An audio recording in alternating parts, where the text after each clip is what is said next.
Welcome to another episode of An Echo of Glory. I'm Johnny Blaine. Joining me, two of my oldest pals. You can look at that either way. Ollie Spiro, hello. Good morning. And Gary Diamond, hello. Morning. All right. Good. How are you? Yeah. I feel a bit weird. Another draw. I don't really know what to think. It was London I had buses. a haircut post the last pod. Oh yeah, you had to run out to get it done, didn't you? Yeah. Oh, I don't run anywhere, but thank you. You're welcome. Yeah. Very dashing. Thanks. Oh, you've really perked me up this morning. I was on a downer when I came in. Yeah. 2 draws in 4 days. What is this sorcery? London buses, wasn't it? I think you said it. All right. Should we go straight in with some club news? Go on. Yeah, I'm going to do it. The 18s, the 21s played at like 11 o'clock on Friday morning, which caught me off guard. They beat Middlesbrough 6-1. Yeah, I carried on getting pings on my phone. I didn't realise they were playing. Yeah. You thought you'd never been so popular, and you're like, what's this? Oh, Spurs 21s are playing. Yeah. And then the 18s, you pinged the group about around about Saturday lunchtime. They drew three. They were 2-0 up away to Chelsea. And that was like in the first 20 minutes. They were 3-2 down at half time. So, they've got it in the Tottenham genes. And they drew 3-3. They came back to draw 3-3. They took a point. So fair enough. But if we're drawing away to Chelsea, it's always a good sign. Chelsea have always got a really good youth setup. Well, they've always historically poached really good young players. So they've always been a strong team for the last how many years. Yeah, and the women didn't play, but Gary, your mate Jess Nars made her England debut. Congratulations, Jess Nars. Yeah, fully deserves it. Yeah, in a 0-0 draw against the USA. I called her out like last season. I watched a bit of the women, and she's just one that always caught my eye. Lots of pace, very direct. Kind of what I wish one of our wingers would be. I knew you were going to say that. We'll get onto it. Well, is she going to be on the bench on Thursday? might need her on the bench on Thursday, the way our squad's going. Just hello to a few listeners already jumping in on the comments. Sydney Duke, Padani82, Daniel Pincus, who I think is one of the new members of our Echo community. Welcome to all of you. Any other club news? Gary, you weren't in on Friday. Just a quick recap for you on the Roma game. You were there. They were much better than I thought they were going to be. Yeah, in fairness, like I said, I think if we'd played them 2 weeks ago under the old manager, we'd have beaten them. But Ranieri comes in and straight away they're a different team. I actually don't know how they got on yesterday. No, I mean, and maybe I look at the league position and was a bit dismissive of them generally. But you look at the players that they've got. They're a good team. They are a good team. It's a shame we didn't beat them. Could have put real pressure on knocking a good team out of the tournament. Yeah. But there you go. It was. Yeah, I don't know how they got on yesterday because they didn't play. They're playing Atalanta tonight, which will be a tough game. All right, should we talk about it? Tottenham Hotspur 1, Fulham 1. Team news came in, and I was driving. Nearly crashed. No. I asked someone, a mate who was in the back seat, to read the team out, and he read the team out, and I was like, okay, yeah. It took me 2 minutes to think somene's missing. I had the 2 people missing. I had exactly the same thing. I suddenly looked back again. It's like, no, I knew straight away Kulu because I didn't hear his name. I was like, "Is Kulu on the bench?" He went, "Yeah." I went, "Okay," and I was like, "Hang on, is someone else missing?" And he went, "Yeah." Oh, Solanke. This week's missing player is Dominic Solanke. So this was the team. Forster, Porro, Dragusin, Davies, Udogi picks itself. There's a 50-50, well, not even a 50-50 on Romero. I think we all expected him not to play. Opta have listed this as a 4-3-3. Sarr, Bissouma, Maddison, and then Johnson, Son, and Werner. Knowing what we know with no Solanke, I guess Kulu's the main issue there, not starting him. I think red zone stuff for Kulu had to have been. Yeah, he's run himself into the ground, clearly. Yeah. So hands are tied for hands there? Yeah, somewhat. I mean, you look at the options that we had off the bench, and our squad, unfortunately, at the moment is threadbare, as it would be for any team. City, Liverpool, Arsenal, United, Chelsea, even Chelsea have bought, 3 squads worth. You're missing 7 players that would otherwise have been involved in that game. And you have to straight away start looking at everything in context. And when I saw the team and realised that Solanke's out and Kulusevski's on the bench because, as we say, he's in that sort of red zone area, I wasn't confident walking up to the ground, really not confident. And I felt like, if we could get away with a result, we'd have done well because Fulham are no mugs. They're a well-coached disciplined team. They're doing well in the league this season. And with that amount of players missing and the players clearly, exhausted, you take a look at Porro. And Udogie had to sit out versus Roma because he was, like struggling. They are the only two players, Porro and Udogie, who've started every Premier League game this season. Yes. And it's showing. And it's showing. Yeah. So, we're at that point in the season. I think we will be over the next.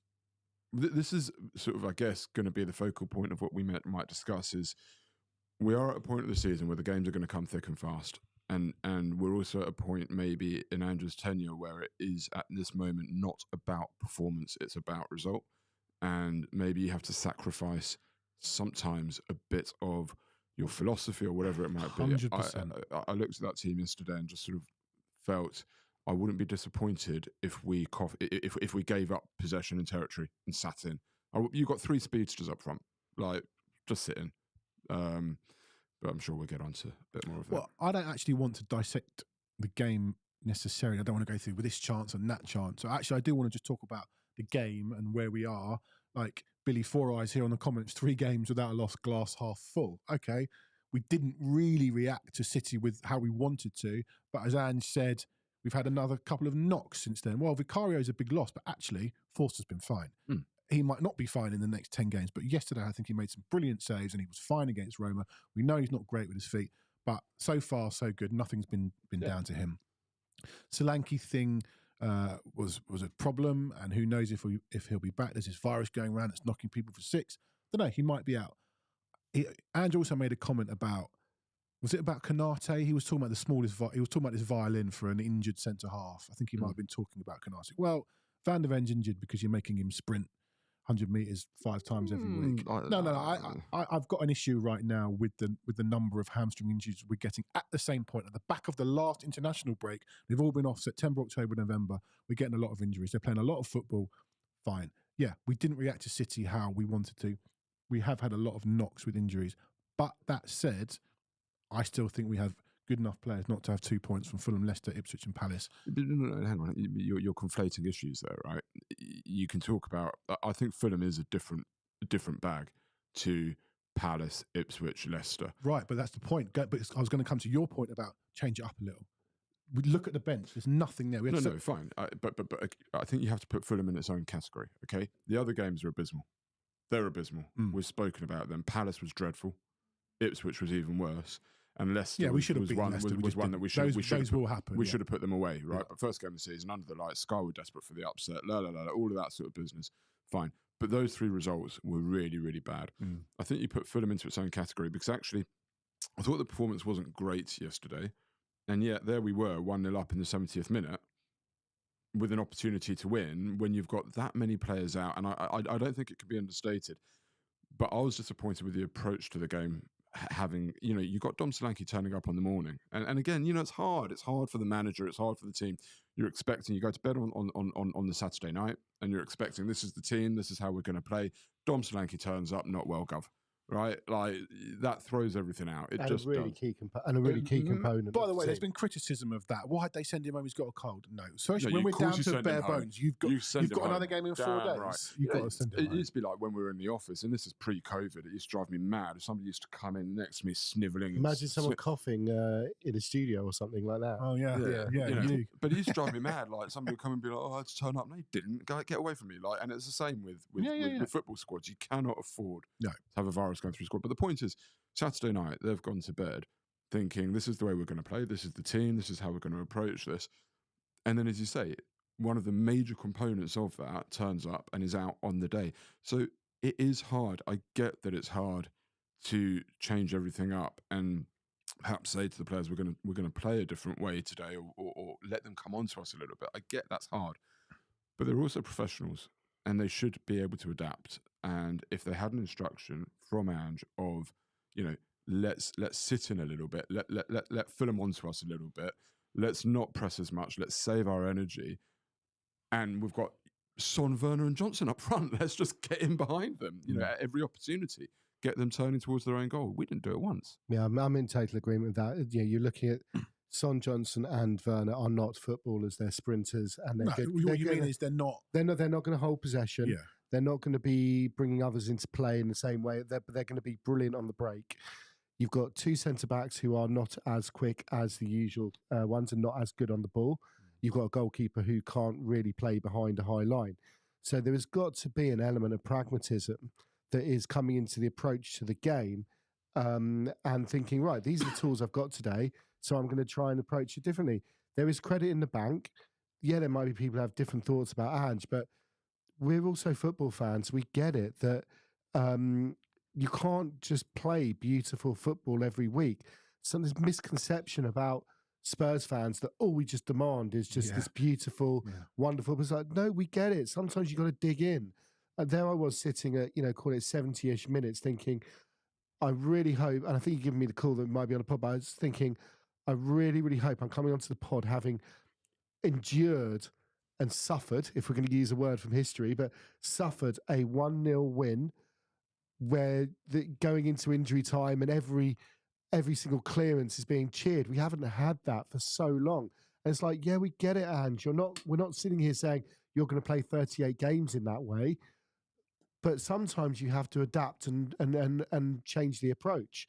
And yesterday, having played on Thursday against a decent Roma team, Fulham are a decent Premier League team, and they had very few injuries. They'd had a week to prepare. That's the game where you have to just be a little bit pragmatic about things. And we don't think you're boring. We're not entertained. Trust me, I'd been really entertained winning 1-0 and going home with a smile on my face and winning 1-0. Yeah. I'll come to the squad in a second. A few people have made comments. I want to just talk about our wins recently. Since we beat Burnley 2-1, which was a late Van der Ven goal, we've beaten, I'll go in reverse order. City 4-0, this is Premier League only. City 4-0, Villa 4-1, West Ham 4-1, United 3-0, Brentford 3-1, Everton 4-0, Sheffield United 3-0. When people say, I don't think we've got a great squad, I think, well, we can thump teams. When we've got a wind behind us, we're a really, really, really good team. And I know we've got injuries, and we'll come to the squad in a second. But where's the 1-0s? Where's the seeing out games? I think that for me is a worry. We're great. We're great up against a certain opposition who might come out and play. And when the wind's behind us, wow, we are entertained. We play some fantastic football. And right, we didn't lose. We haven't lost. And it doesn't feel like a defeat. I think it was kind of a losing draw. I think Fulham will feel disappointed they didn't win it. But where the wins, the narrow wins, Burnley 2-1, last minute goal. Sheffield United 2-1, last minute goal. Brighton 3-2, last minute goal. Liverpool 2-1. Liverpool 2-1 against last minute. I just feel, Anne says I don't like pragmatism. I just feel like yesterday, like you said, I'd have been cheering headers and clearances to the rafters. Forster came out and sorry, Diab, but Forster actually, and I know I've been critical here, but Forster came out and caught a corner in injury time. You know, we gave away that corner, I've given that one.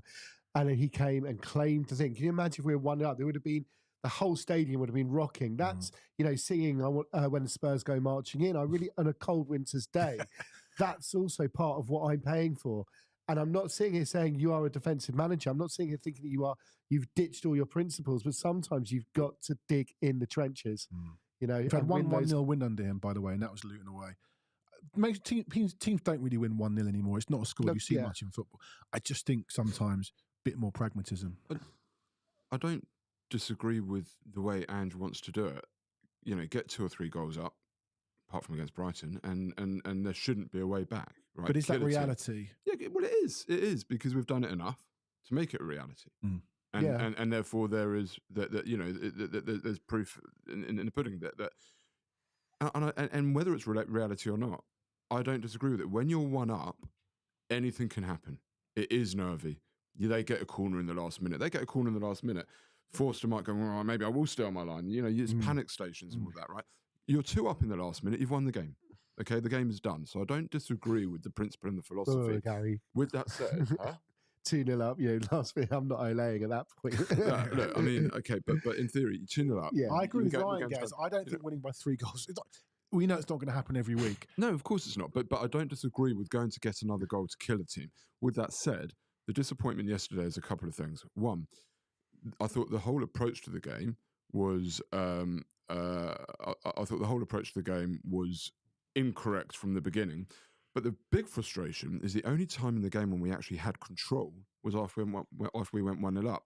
And it was really interesting. A few things happened after we went 1 up. and Maddison started dictating and orchestrating, and there was a belief going through the players. And actually, at 1-0, I didn't feel as though Fulham were going to get back into it until Davies gave the ball away. It's the only mistake he made. Gave the ball away. Yes. And there's enough phases to still stop the goal. So I'm not laying the blame at Ben Davies.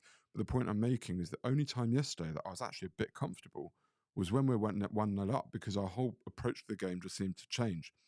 But then, of course, they equalised, and then we can talk about the substitutions with the sendings off. But one thing I do want to pick up on is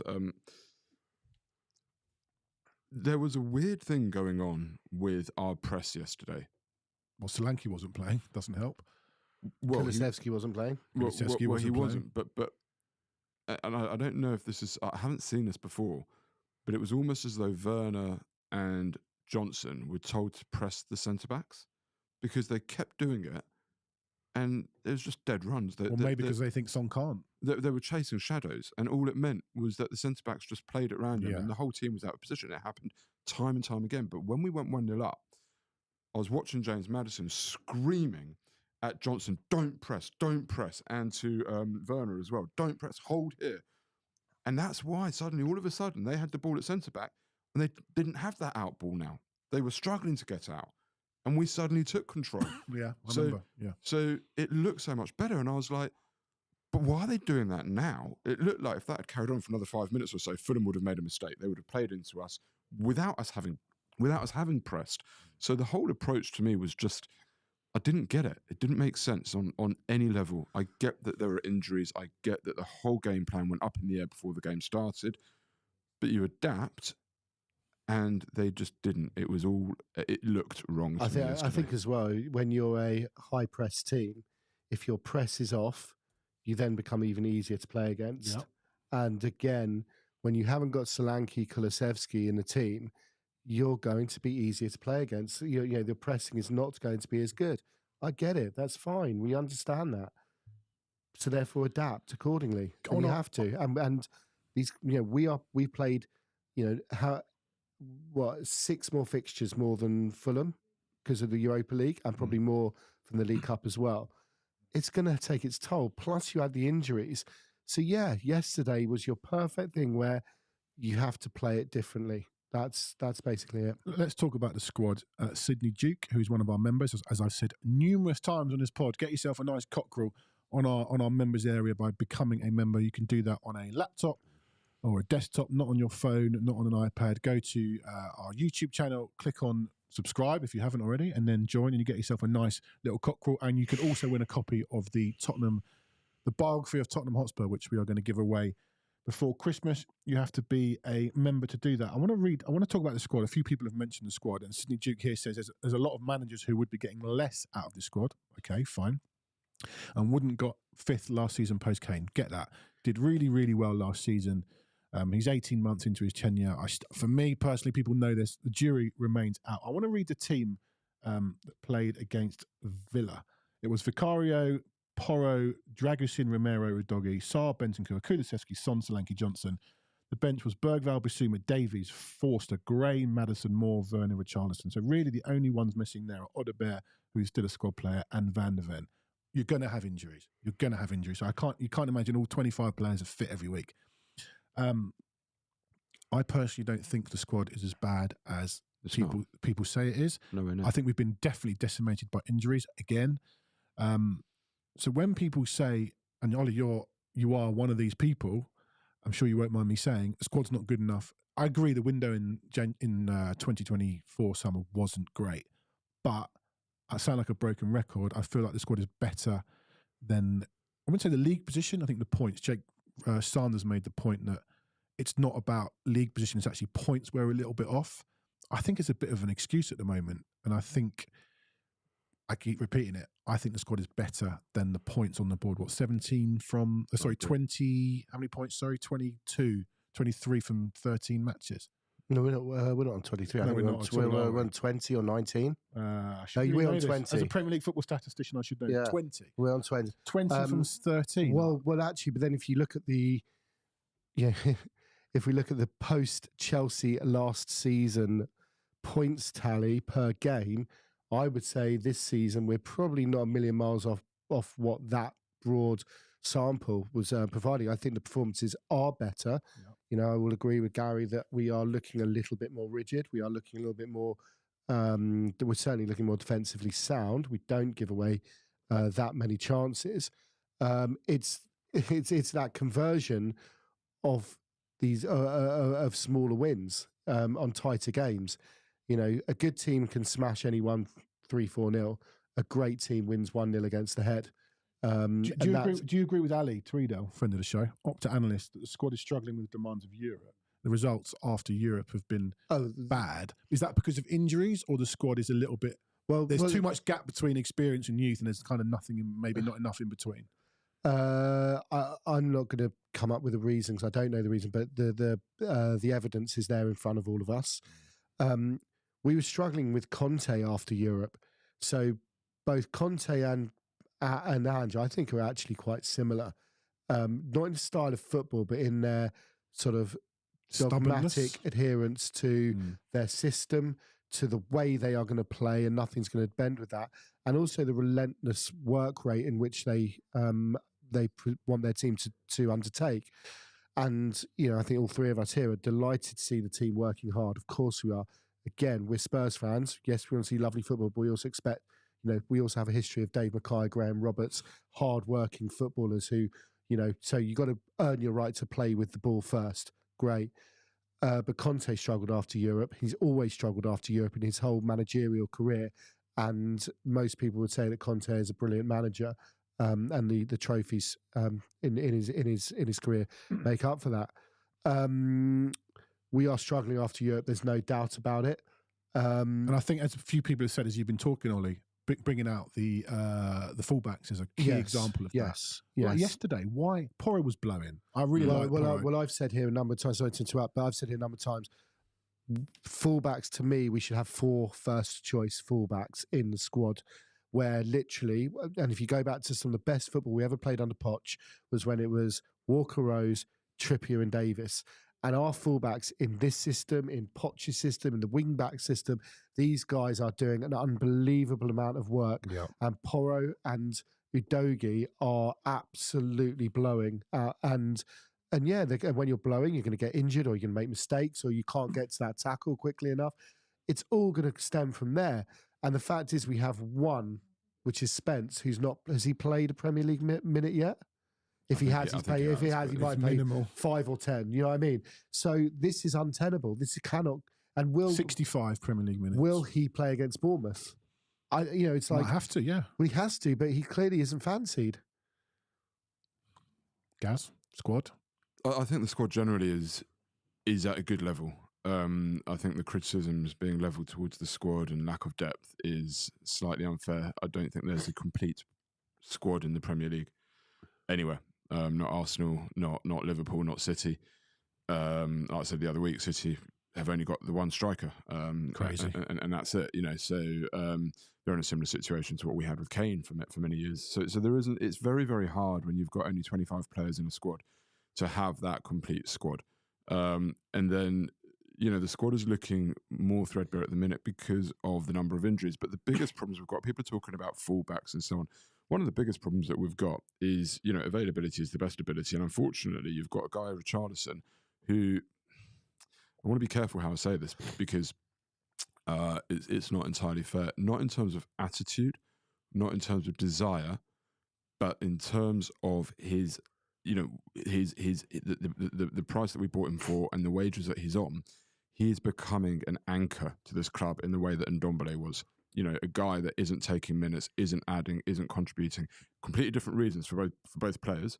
But when you've got a 55, 60 million pound player on 150 grand a week in your squad, and he's not playing any minutes, not taking minutes, not doing anything. Imagine Richarlison was fit yesterday. Solanke turns up, not well. Great. All right, Rich, you're in. Yeah. Right? Like, that's the way it should have been. And I'm not blaming Richarlison at all. It's obviously not his fault. I'm not digging him out. But the problem with the squad is not that, you know, that there are issues like where you have a player who now can't get himself fit. You've got to get him off the books. But now who's going to buy him? Nobody's buying him now because nobody would trust him to stay fit. And as far as he's concerned, I'll tell you who'll buy him. The bloke that was standing on the touchline against us yesterday absolutely loves him. I like Richarlison. Listen, a fit Richarlison, Fulham, I that like is, by him. the Right? way. I actually like Richarlison on the left wing. I like him up front. Like, I don't think he's a great player, but I like him. I like his attitude, I like his desire. So I'm not having a pop at the guy. But the point is, you now have this player on your books that you cannot shift, and you can't also not name him in the squad. So that's one issue straight there. And then there are other issues like Odegaard, for example. He should have added depth across left wing, right wing, and in the middle, where actually a lot of Burnley fans were saying was his best position through the middle. If he was fit, suddenly you'd be seeing a lot more respite to a number of our forward players, and he would have been growing and growing, but he's been beset by unfortunate injuries. So there are problems there. But overall, I think the squad is in fairly healthy shape and will continue to get healthier as the likes of Gray come through, Bergvall comes through, Odegaard comes through, and so on. There are gaps, yes. If he's not going to play Spence, you need to get rid of him. That's another problem in the squad. You either say that Spence is a competition and genuine competition, or he's not. I wish he would be. I like the guy, but it's not up to me. It's up to Ange. But he has to make that call now because it's untenable to have somebody like Spence in the squad at this point if he's not taking minutes. Yeah. Every one of your squad players needs to be taking minutes and needs to be adding value. And the problem with the squad is that you've got good players who have a right to be in the squad but aren't taking those minutes and adding value at this Well, moment. we were all concerned about Davies and Dragusin playing together and Forster in goal. And quite frankly, in the last 2 games, I think they've been fine. Well, I thought Dragusin was the man of the match yesterday. I thought Forster was. I think Forster was probably. Yeah, I thought Forster was. But actually, on someone's saying, "Oh, it really shows that the best 3 players on the pitch were Forster, Dragusin, and Davies." Like, well, yeah, you know what? Sometimes that happens. We've all watched hundreds of thousands of games on TV and stuff, and you'll watch Man United under Ferguson, a brilliant football team win 1-0 at home, playing a crap performance, and their best players on the pitch was one of the centre backs or goalkeeper. So don't feel bad if your man of the match is one of the centre backs or the goalkeeper. It happens. You don't have to be the number 10 or the winger to be man of the match because they've scored goals. Defending is equally an important skill of the game. I was impressed with Dragzin's long passing. I was quite pleased to see that. Yep. I think he seems to have potentially maybe got used to things a bit more. He's playing with the same partner. Well, that's now. key, isn't it? We talked about it. Defending his part is mainly about and he's playing on the right-hand side. He's playing on the right-hand side. So, yeah, I think he's actually doing okay. I don't want to tempt fate, but he had a good game yesterday. And Davies and Forster did have a good game. But then, you go back, their equaliser came from a relatively simple pass, misplaced by Davies, and I agree there were phases of play, but this is one thing about Ange football that that does raise the question marks, is that when you're playing against teams in Scotland or teams in Japan, that misplaced pass doesn't get punished. In the Premier League, it does, and goals change games. The goal came from a mistake, as you said, from Davies, but actually it came from the left-hand side. They pulled it back. They did what Roma did.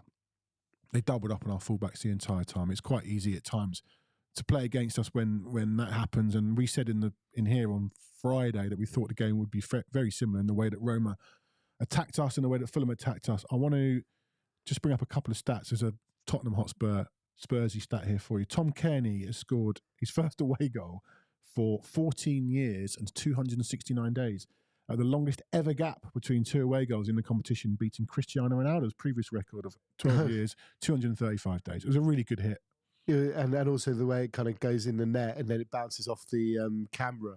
And it was quite a nice net-based goal. Yeah, I'm sure the Fulham fans enjoyed it. And I'm going to talk about Brennan Johnson. I've got a stat before I knock one up. I really didn't think you were going to go there. Gary Diamond I genuinely it out. thought, I haven't raised it. I haven't raised it. No, because he's a talking point. Okay, he absolutely is. Fine. In my I don't think mind, we're when going to I go said there. goals I'll change limber up. games. Let's do it. He's Come a on. talking point because, once again, he's dividing opinion. And he divided opinion.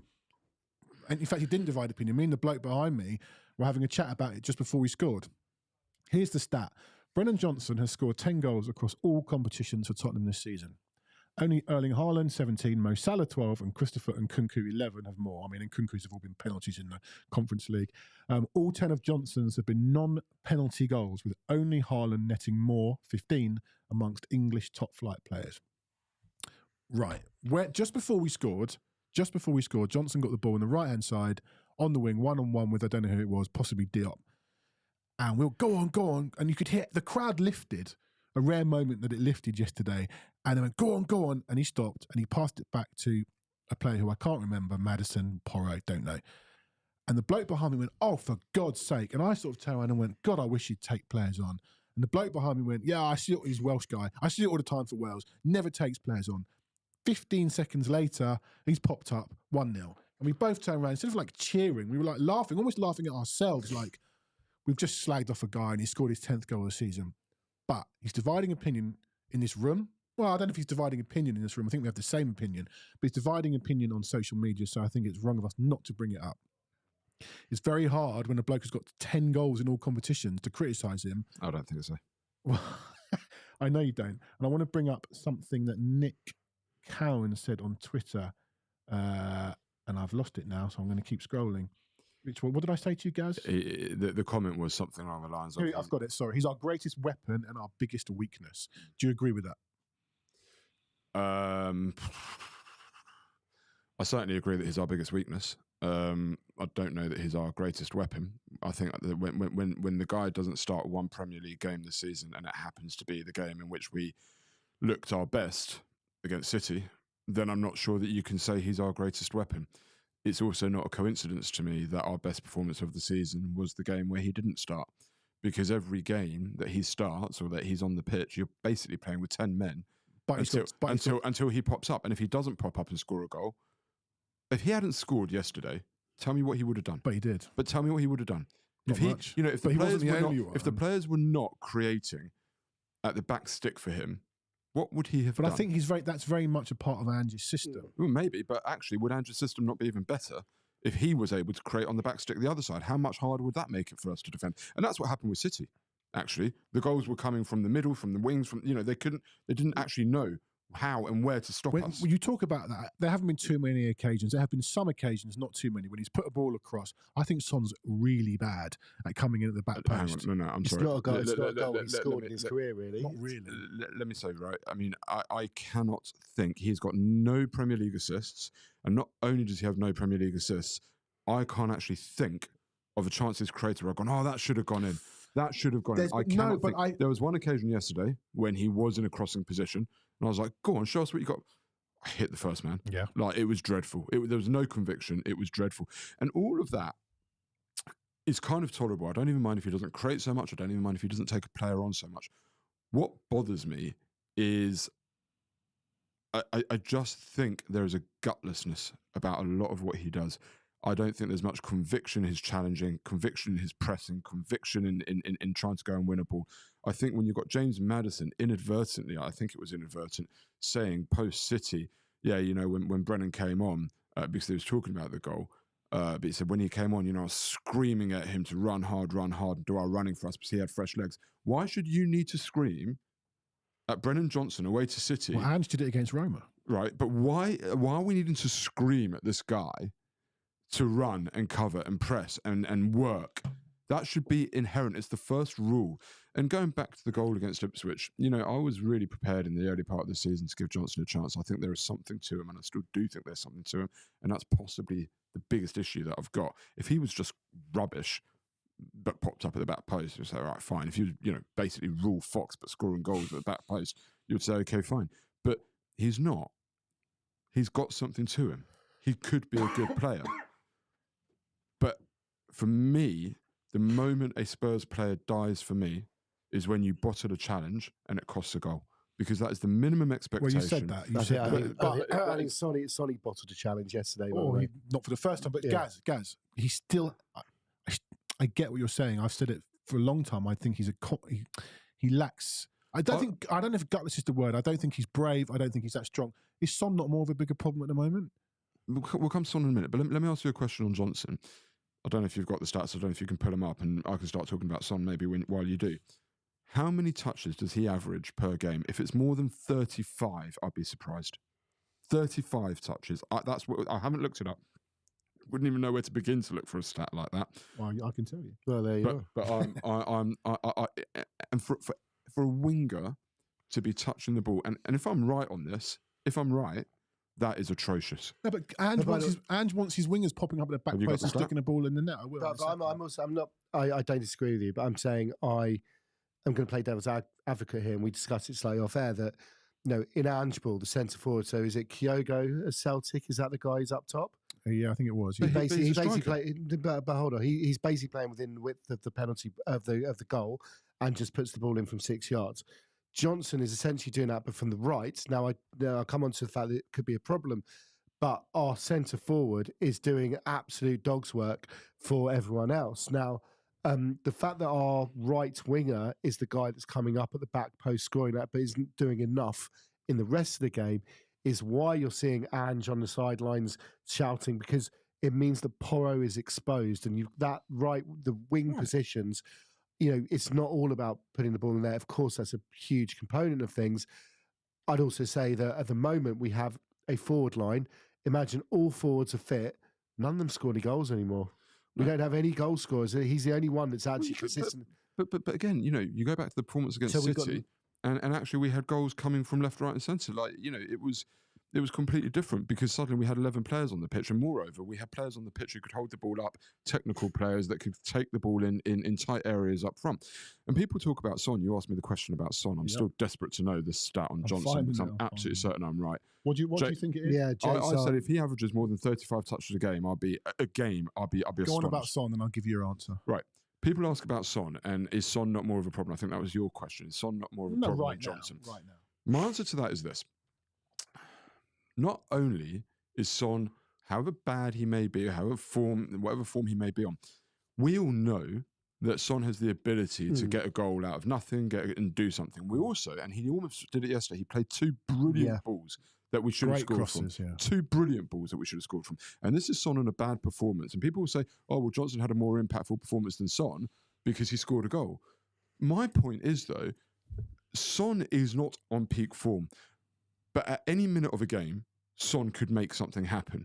Johnson is not going to make something happen. He might pop up at the back post because somebody has made something happen for him, but he is not going to make something happen for the team at any point ever. And that's my issue, right? Is Son will take on responsibility against who was the ball that we scored a great goal from? I want to say West Ham or Villa. I think the cross is Villa. And even if Son isn't having a dominating game, a hugely impactful game at any minute, he very nearly did it yesterday. Wasn't really involved, but still managed to put in 2 wonderful crosses that we should have scored from. That's the difference. The difference is the quality. And Son will always, at some point, try to step up, try to do something, try to create something for the team. I don't see that from Johnson. Tell me about his touches. Well, how many do you think it per game? 35. Is that because you saw the answer? No, I said if he has more than 35 touches a game, I'll be astonished. Well, I'm not going to tell you. Yeah, I'm right, aren't I? I'm right. No, you're wrong. Well, go on. It's 34. Right. You tell me. That's when he starts. 34 average. Yeah, but I can compare him to someone else. Like, who you telling me who's doing more and he should be doing more because so-and-so's doing more? I compare him to Neto.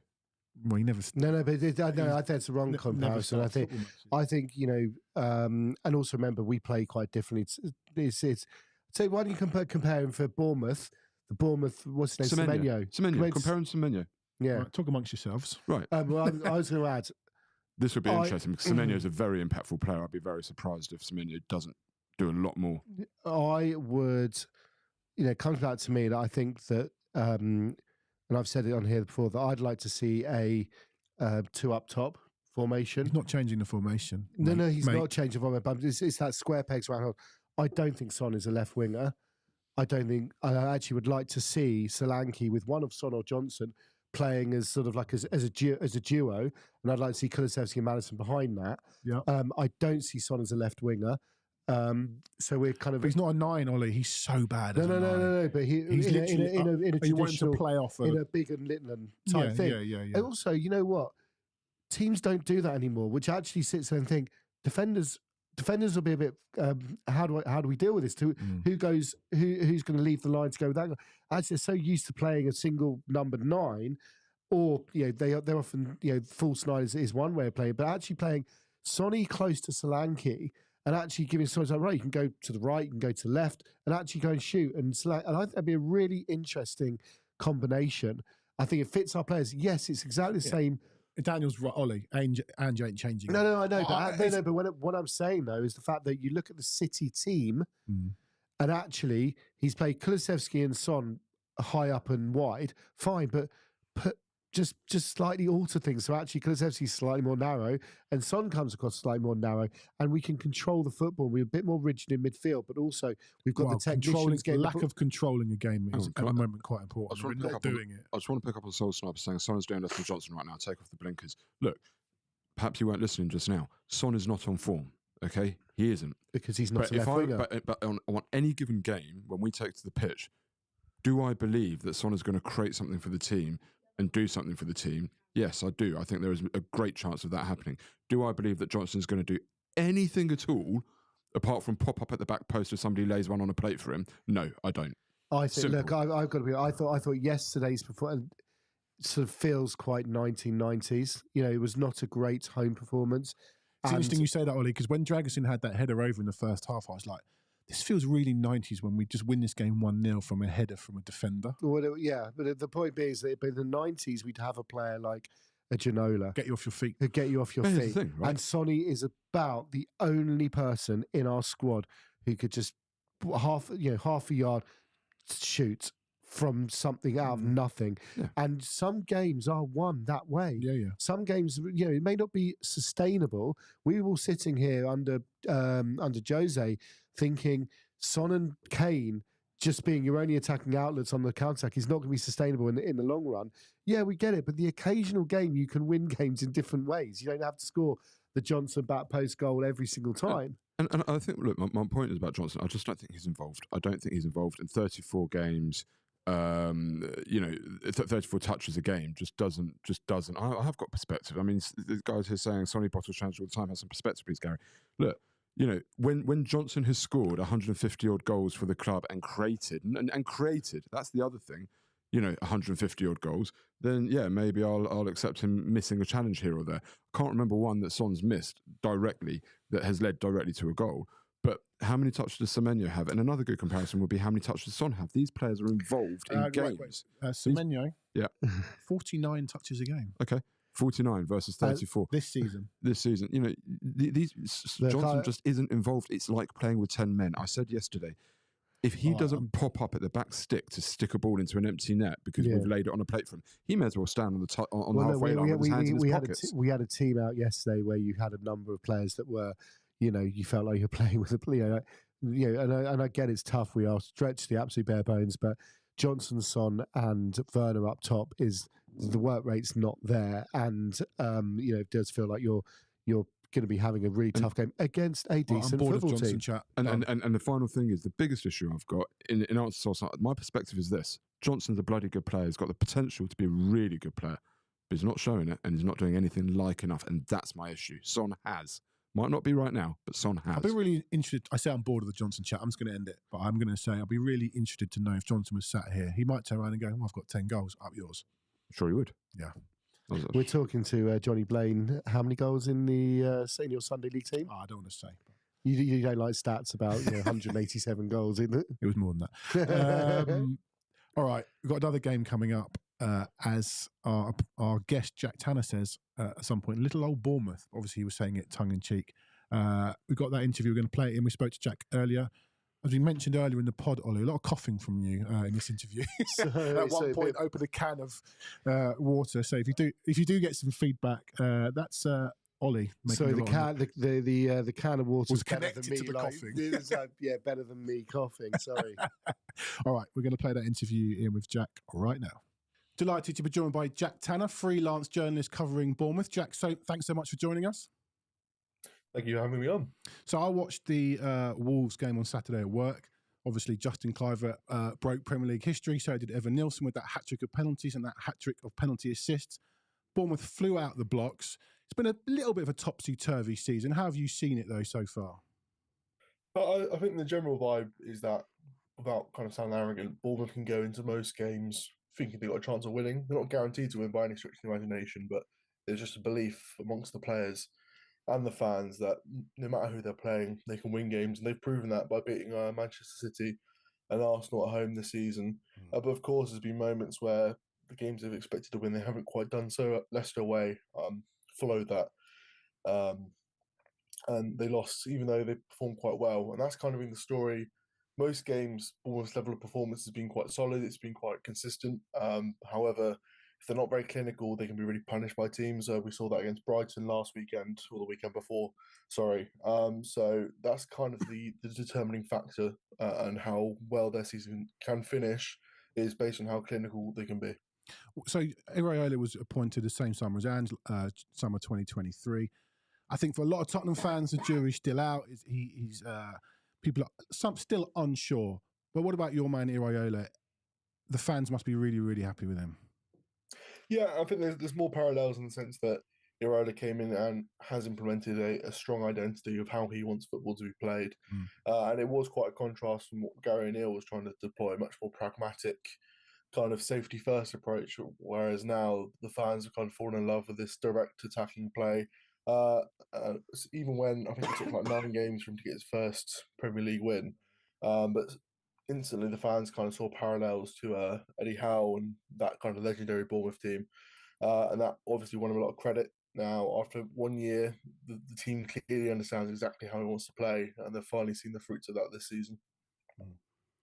Okay, hype. I'm not going to talk about Iraola because I really like him, and I don't want to be disrespectful, thinking that I really want him to be the next Spurs manager. But talking about your forward line, because obviously we've taken Solanke, who has had a really good start to his Spurs career. But talk about Eden Nielsen and Semenyo and obviously Justin Cliver, your forward line now on the back of Solanke having left, and how it's changed. Yeah, I think it's not being exactly like for like, but when they were recruiting a Solanke replacement, it wasn't necessarily replacing his goals, just because last season was Solanke's best season in the Premier League. Sort of unexpected, but the number one message Iraola has always spoken about with his strikers is not necessarily they have to be scoring the goals. They just have to improve the team in their general overall play. And Evan Nilsson, of course, winning 3 penalties, that's like a really good indicator of exactly making those runs, picking up pockets, not just for himself, but to enable other players to get into the game. Of course, winning 3 penalties isn't something you do every week, but to be fair, he gets into situations quite often where he's one-on-one with a goalkeeper. It's not necessarily a clear-cut chance, but it's a loose ball over the top. He's got the pace to get to it and really make the goalkeeper make a decision. But yeah, and again, he's closing down. That led to the penalties as well. He's been doing that all season. So it's the overall play from Evan Nilsson as the focal point that enables then the wingers and the number 10 in behind to get into the ball and to get chances as well. Justin Cliver is quite interesting. Semenyo, even Tavernier, for the most part, they've got set positions, but they do move around. Sometimes Cliver will be on the wing, sometimes he'll be on the 10, same for Tavernier. Semenyo's normally been on the right wing this season. He looked really effective. Then they swapped him onto the left against City, and he absolutely ripped Kyle Walker apart. Even though that's not very hard at the moment. So there's just a real nice versatility where I think teams struggle to predict exactly how Bournemouth will line up with that front line, and that gives them a bit more danger because you can't really stop something if you're not exactly sure what they're going to do. Jack, I wonder, Bournemouth are doing, I think, some amazing things, and there's a bit of a football revival on the South Coast with Brighton. I think they're 2 of the best run clubs in the country in terms of operationally scouting, running within their means, and punching well above their weight. Do Bournemouth fans sort of look at that and feel as though you're not getting the credit because Brighton are a bit of the sort of glory boys of the South Coast, but whereas your scouting's phenomenal as well? How do Bournemouth fans actually feel about where you're at the moment? I think there's always an overall feeling of Bournemouth not getting the credit they deserve. I think Solanke's a perfect case. I don't think Solanke's level of performance has changed really since about this time last year. But you stick a top 6 club on the front of a shirt and then he gets called back up for England. So that's just one example of kind of the chip on the shoulder. And funny enough, ex-Spurs, Adam Smith, I've spoken to him a few times over the past season. And I think there's been 3 times where he's mentioned little old Bournemouth. So I think there is that kind of mentality that... But it shouldn't be that anymore, should it, really? I mean, you're a serious Premier League club. People don't say that about Brighton any longer, do they? No, I think it helps, obviously, Brighton have consistently stayed in the Premier League. But for the past decade now, I think it must be 8 out of 10 or maybe 9 out of 11 years in the Premier League. That is really difficult to maintain, especially for most of those years. It wasn't a one-to-way owner, but it wasn't too involved. He was kind of actively looking to sell and then get promoted under those circumstances as well. But since the new regime, which will be coming up to 2 years, I believe, at the end of this month, the recruitment, the money that's been made available has been spent wisely. I do think there was not like a negative feeling, but during the championship years there was a lot of instability. Most of the signings they made during the championship are no longer at the club, so that just kind of indicates the high turnaround they've had to make. But that being said, even 10 years ago, like Lewis Cook, Adam Smith, they're still key members of this team. Solanke was an investment from the past, which again it took him a while to find his feet in the championship and then step up to the Premier League. But there has been good recruitment. I think the fear now with Bournemouth is that they're kind of happy to go under the radar, especially fans, because Zabani, Milos Kerkez, even Dean Howson, like young defenders that are going to get time and minutes in the Premier League. And if they perform well, they're going to get snapped up. So I think at the moment fans are sort of happy not to get any credit because it might mean players stay a bit longer. And you mentioned little old Bournemouth. Well, little old Bournemouth have certainly at home this season have already beaten City, already beaten Arsenal. You've also beaten Southampton. You've had tough games. You drew in Newcastle, narrow defeats to Chelsea and Brighton. Arguably got a tough game coming up on Thursday. How do you see it going? I think, without copping out, I think it's going to be a really entertaining game. I wouldn't like to say either team is going to win it just because, like I say, especially all the home games, they've been such tight games where if Bournemouth are super clinical, then they're almost certainly going to win. However, Bournemouth quite rarely are super clinical. I think Wolves, they're far more clinical than they were against Brighton. For the most part, they normally create more shots and get more shots on target than the opposition. Just they keep on finding teams that are super clinical, or they just give up just key moments against Brighton without being too harsh. I think both fullbacks got caught out slightly. Just small little margins, and they find themselves 2 goals down. And normally in games, they have to create so many chances to score multiple goals. However, I think most of their wins, they've been super clinical. Arsenal, City, Wolves, for example, their XG would have been inflated by having 3 penalties, but for the most part, there wasn't many major chances outside of the ones that led to goals.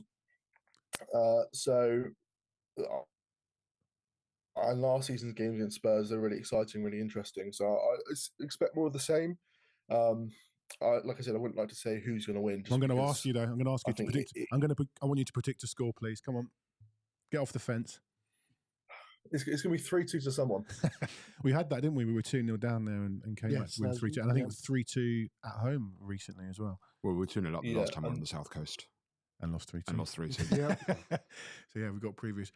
Look, Jack, really good to talk to you. Thank you so much for joining us. Enjoy the game on Thursday and may the best team win. Thank you. Cheers, Jack. Cheers. All the best. Cheers. Thanks, mate. Really appreciate that. Little old Bournemouth, eh? Well, they're not, are they? Very much not. No, they're a serious Premier League club. Yeah. Thing is, what I was trying to say, what I was trying to get at in my question, you've had other clubs come up, the likes of Swansea, Hull, Reading. These sorts of clubs have come up that don't really sort of belong. I'll say that sort of carefully in the Premier League, and they've done all right, but then they've gone back down. But then you take a look at the likes of Bournemouth and Brighton, and these are well-run clubs. And actually, I can't see Bournemouth going anywhere for quite some time now. I think they're very, very well established.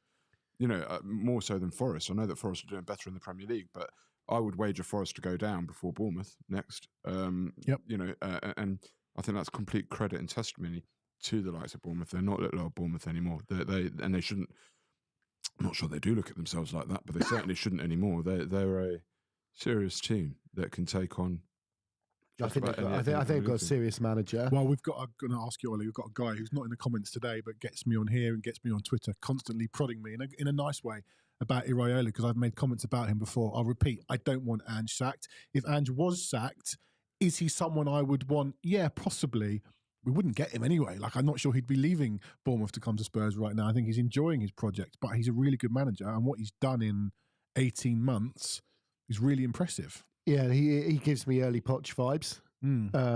That's interesting. Yeah. Yeah. I just look. You know, the pathway is quite similar, and they're playing good football. I saw one really interesting thing on Match of the Day on.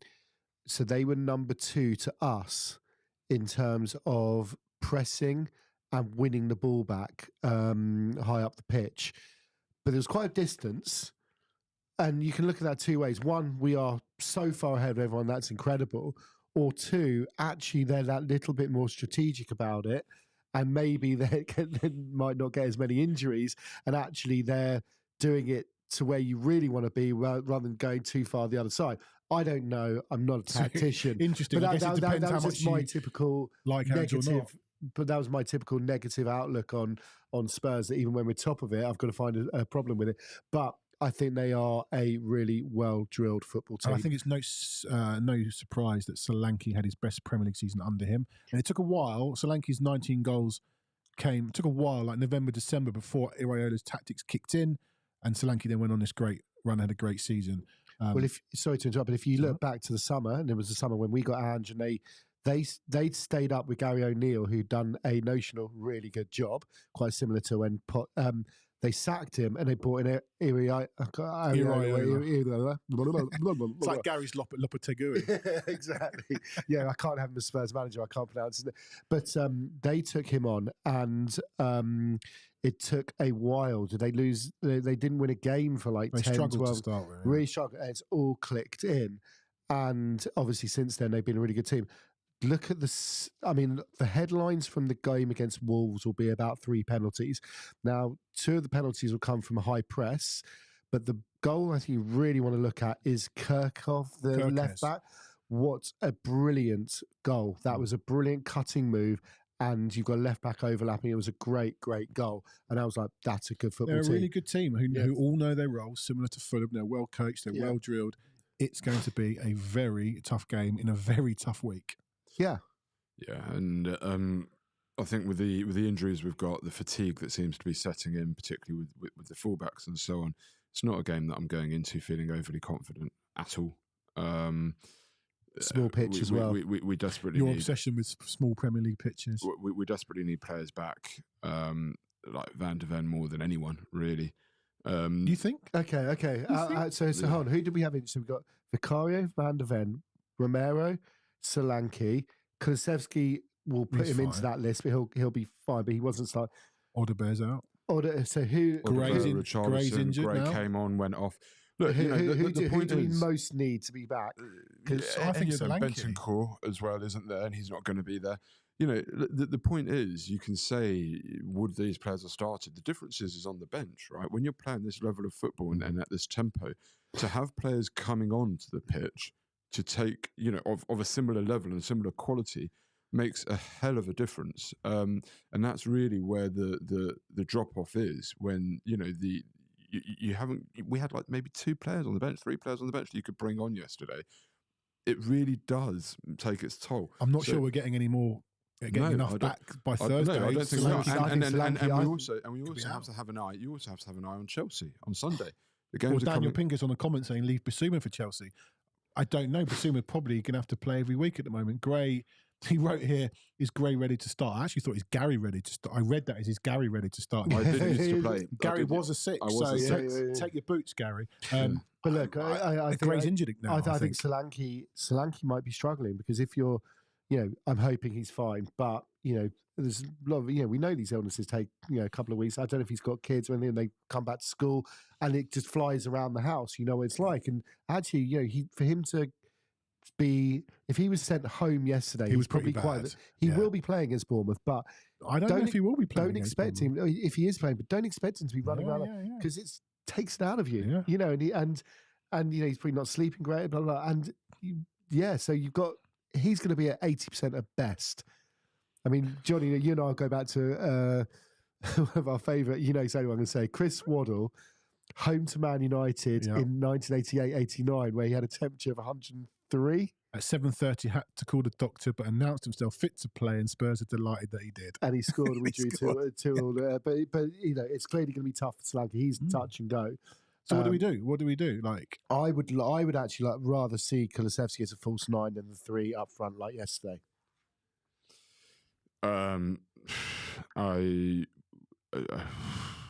Tough, isn't it? Yeah, it is. It's not so easy. Stretch. And we've talked all this pod about issues that we've had, and yes, we're unbeaten in 3. It's glass half full. We haven't lost a game. I know that was tongue in cheek from one of our comments, But yeah, we haven't lost in 3, and great. But we are stretched, and there are reasons why, and there are reasons we're not playing that well. But got another game. Got to get on with it. I would sort of the way I'm sort of thinking about this now. I think back to City last season when we lost 2-0, but we played that sort of box in the middle. Do you remember? And we didn't actually play with the striker. We played Kulusevski and Maddison up front. Away. No, at home. The game we wanted to lose. Yeah, the game. we didn't want to lose. Sorry, Ange. He happened to lose.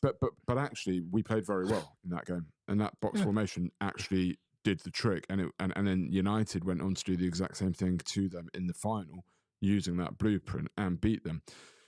This isn't about City. This is about I'm looking at the players that we've got available, and what that did, that box formation, is it completely congested things in the middle, gave us a lot of control without a striker.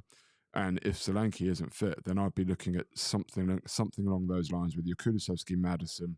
It will probably have to be Johnson and Son, and then you've got your 2 in behind. And I think your 2 in behind with Sarr and Basuma or whoever it would be, and just give us control of the game, particularly against a team like Bournemouth. Just thinking out loud, that's probably something that I think. When I said Kulusevski the full slide, sorry, that's him coming into that to create that space. We actually played really well against City with that formation. And at all points, it was like one of the players would break. It would be Johnson, then it would be Son, then it would be Maddison, then it would be Kulusevski. And it's very hard to pick up. And with where we're at the minute, I think as well that kind of formation probably takes the pressure off a little bit in terms of the pressing. Sit in, let them come onto you a little bit more as we did against City, and then go. So I'd be looking at doing something like that. I definitely wouldn't be. Somebody was saying to me yesterday, Lancashire should have started. I think it was my dad was saying Lancashire should have started. I disagree with that. I've seen enough of Lancashire to say that he's got a lot of potential, huge amount of potential, but outside of the boxes game is not good enough at this moment. Absolutely. So no. One comment earlier was Man United is our biggest game of the month. It's a massive game, but unfortunately, we've got so many big. I think every Premier League is a big game. We've got Rangers in a week. Somehow we've got to start getting players back, and the old cliche, take each game as it comes. But I'm not saying this is the hardest Premier League game of the season, but it's a really, really tough game on Thursday. I'm going to ask you for your predictions, and we get shouted at if we predict a Spurs defeat, so be careful. Do we get shouted at? Who shouts at us? Oh, every now, how can you predict? You get the old, how can you predict your team to lose? It's quite simple. I think, you know, with Tottenham and Bournemouth, you've got 2 teams that could be anything on any given day. So I can't go into this game with confidence with the injuries that we've got. And the players do seem tired. I would be delighted to come away with a point. And that might seem a bit negative, but actually I think a point away to Bournemouth at this stage with what we have going on would represent a very good result. They played on Saturday, we played Sunday. Yeah. Oh, by the way, Chelsea also going to have 24 hours of extra rest than us. Just a little quirk of the fixture list that everybody seems to get a little bit more rest than us. But there you go. Yeah. Bournemouth have 24 hours more. Chelsea have 24 hours more. But yeah, you're right. You know, they've got 24 hours more rest. It's a really tough game. I think if we got a point, I'd grab that right now and say thank you very much. Let's move on. Ollie, prediction? Are we allowed to predict draws or? Yeah. Okay, well, 3 in a row. Oh yeah. Do you know that the last time we drew 2 home games in a row was September 2020? No fans. The last time we drew 2 home games in a row with fans in the ground was August 2015.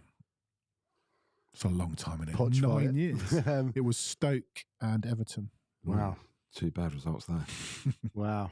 Can I say 1-1? You can. I'm going to say Gary's 1-1. going to do his which I think 2 predictions. I think people can read between the lines as how I'm really feeling about the game. I think we're either going to win, lose or draw. Correct.